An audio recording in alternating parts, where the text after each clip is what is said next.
Good evening, penny pitchers. Welcome back to the farm. Me and the old man's, we got into tricks today, but I guess this is the first time everybody has seen the new heifers from Sturgeon Creek that we got. So here's that video for you guys. If you caught that last one, we picked up a few Sturgeon Creek genetic heifers. Worked out a deal there, and we got them home to the penny pincher plantation now. We're doing something, guys, that you don't see us do much, and something that we don't necessarily preach against, but we preach that there's alternative ways to it. But in true penny pincher fashion, in our bathtub here, guys, bathtubs make great feed troughs, just so everybody knows. But we do have some sweet feed that we're giving these girls, for the simple reason, guys, is that these girls have been up for a few weeks in a dry lot, and they was getting sweet feed every single day. So we didn't want to take them off of it completely cold turkey. And our little lot right here, it ain't got much grass in it no more either, so it worked out good, and it's got them used to us. They wasn't wild to begin with, but it's got them tamed down a little bit. So yeah, just kind of giving that caveat there. But we are intentionally doing something right now, guys. As you can see, you can get a good look at them girls right here now too. They're good looking outfits, guys. We have run our poly braid across right here, guys, and what we are doing essentially is retraining these girls to electric, and that's one of them got it. That's what we was wanting right there, guys. I heard it pop, one of them jump. That's why I put that bathtub feed trough so close to the wire, is so one of them or two of them or all of them could get in it. We're retraining them to electric, guys. One of the main reasons we purchased these calves, another one just got it. Did you see it flinch? One of the main reasons we purchased these calves is not just because of their genetics, but because Alex and Doug and McGuire, the brother there at Sturgeon Creek, they rotationally graze their cattle just like we do. And they was already broke to poly braid and electric and all that, but it never hurts to reintroduce the subject. It got it again. Did you guys see that right there? So that's exactly what we're doing right here, guys. That's why I pulled that up so close to that wire, so that way they would crowd around and one of them would get pushed into it, or all of them would get them a taste of it. That way they know when we turn them out into these fields, when they see this poly braid stretched out, they'll know, like, hey guys, that's hot. We do not want to test that. So that's what we're doing here, guys. And if you guys are just starting rotational grazing or doing anything like that, and your cows are not electric fence broke, or you're buying new cows that you don't know if they are or not, right here, guys, is a great way to break them, to test them, to see what you're working with, and just put them up in a lot. And if you got to, pour a little feed out to them, and put that fence close by to where they pretty well have to get into it. And guys, that'll break them. That right there will. We're gonna leave this up for a few hours, probably till evening time, and we're gonna stretch it out and get these girls out on some grass, get them doing what we want them to do. We bought them Sunday, I think. Today is Wednesday. Tomorrow's Thanksgiving. So we've had them for a few days just in this lot. We've been feeding them a little bit every day. Actually, we feed them the big Folgers coffee can full. So not near enough. Not near enough if you just put them in a feedlot to feed them. They probably need that much individually each day. But just enough to keep them tamed, to get them used to us, and to manipulate them to where they'll get into this electric fence. But yeah, that's what we're doing today, guys. We're training, and it's working. You've seen there, a few of them got into that fence. So that's exactly what we wanted to happen, guys. That's why I intentionally put that homemade feed trough so close to the wire, so they would get in it That way they can feel it, know it, smell it, know that there's electric on it, know that it's a predator. Greg Judy calls our electric fence the predator. They don't test the predator. They're afraid of it. They go the other direction. So yeah, that's what we got going on. Basically, guys, we just stretched it across. We run it through the fence right here.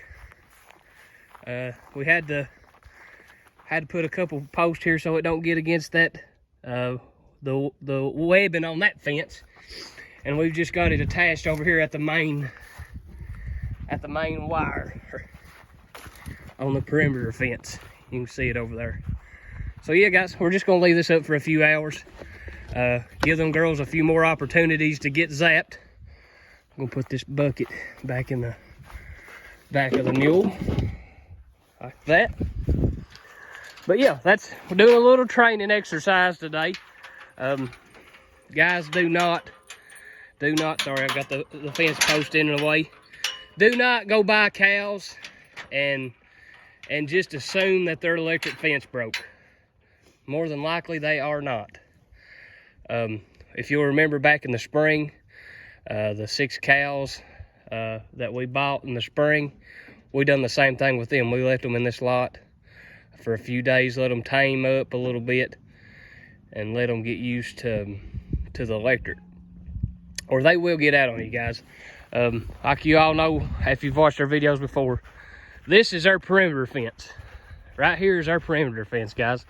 It's 2 strands of hot wire over the whole farm. That's what we got. That's our perimeter fence. So you better make darn sure that your cows is broke to the electric fence, Junior, before you turn them out in that, because they'll get gone. And sometimes, just nature of the beast, they'll get gone on you anyway. They'll fall through it, or get run through it, or butted through it, or something. But one of the simple things about it is, electric fence, it's easy to fix. All you gotta do is turn the electric off, cut you a little piece of wire, twist it back together, you're good. That's what we like about it as well. But guys, I want to show you all something. They're working on a tower here, and it may not look very high, but I tell you what, there's 4 men up there. You can only pick out 2 or 3 of them, but there's 4 men up there working on this new cell phone tower, and they are way, way, way, way up in the sky. I wouldn't do that for $5 million. But that right there is a sight to see, guys. That is a sight to see. Dad's been coming over here. Some of the neighbors just sitting and watching them. I'm telling you, I wouldn't do that for love or money, Junior. No way. But somebody commented on one of the videos the other day, Junior. I seen it about a reel getting jammed up when my brother come over here and helped me and got the reel jammed up. Whoever that was, and I'm sorry I forgot your name, but you are exactly right.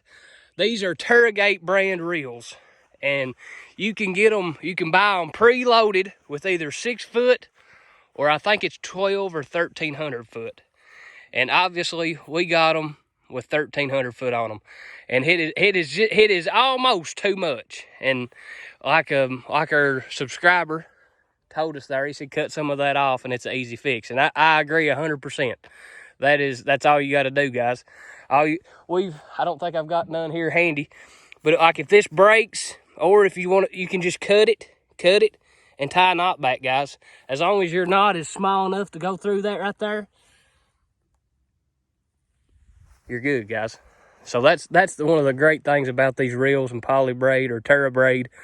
Guys, it's easy fixed. If it breaks or tears or whatever, all you gotta do is just tie it back together. And we've done that several times. One of the things we was thinking about after that comment was made is we've had these reels, what, 3 years now? Maybe 4, going on 5, maybe. And for that length of time, when you use them over and over, they expand. Yeah, they stretch. Yeah. So our 1300 foot is probably 1320 or 1350 probably. Yeah. By now, that's true. I hadn't thought about that, Junior. But yeah, like the man said, all you got to do is cut you off some of that poly braid, Terra braid, whatever it is, and that you'll avoid that issue altogether. And that's the truth. That's a very good comment, something that we can all take something from. And we broke the guard. We dropped it out of the mule and broke that on one of our reels. So that was the one that done that.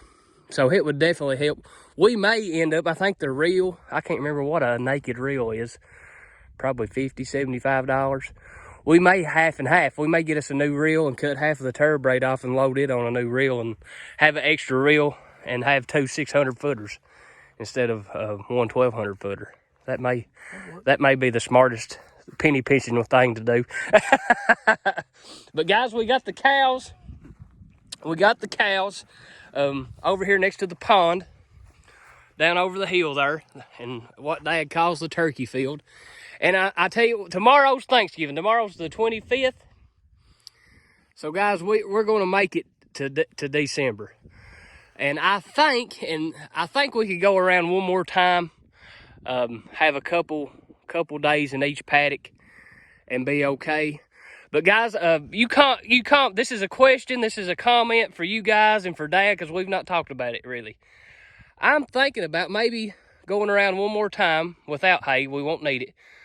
But maybe going around a second time with hay. And that'll get us almost to January before we go back on our stockpile. That's just a thought. And that's the technique to buy you guys some time. Maybe if you're like us and have stockpile ahead of you that you're fixing to utilize, turn in on. It don't hurt a thing, guys, to feed hay. You're not saving anything by not feeding hay if you're gonna have to feed it on the back end. You know what? Does that make sense, Dad? If you're gonna have to feed hay, it don't matter if you feed it in December or February. If you're gonna have to feed it, it don't really matter. So that's kind of the way we're in. And this side of the farm definitely could use some hay on it, because guys, you know, hay, we use that as fertilizer around here. We spread it out, and what the cows don't eat is left behind. And that extra carbon acts as fertilizer on the ground for next year.